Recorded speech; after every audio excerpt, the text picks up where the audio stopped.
আসসালামাইকুম বন্ধুরা, আজ আপনাদেরকে দেখাবো বিশ্বের যে 5টি মূল্যবান আম, তার ভিতরে একটি। এই আমগুলো অনেক মিষ্টি, কাঁচা এবং পাকা দুটোই, এবং এটা বিশ্বের 5টি আমের ভিতরে একটি।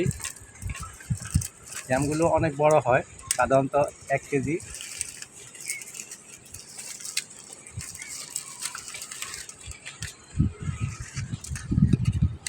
এক কেজির উপরে হয়।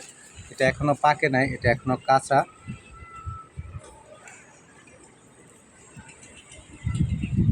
এটা এখনো কাঁচা, তো মোটামুটি 1 কেজির কাছাকাছি, কারণ 1 কেজি হয় নাই, আরও বড় হইতো।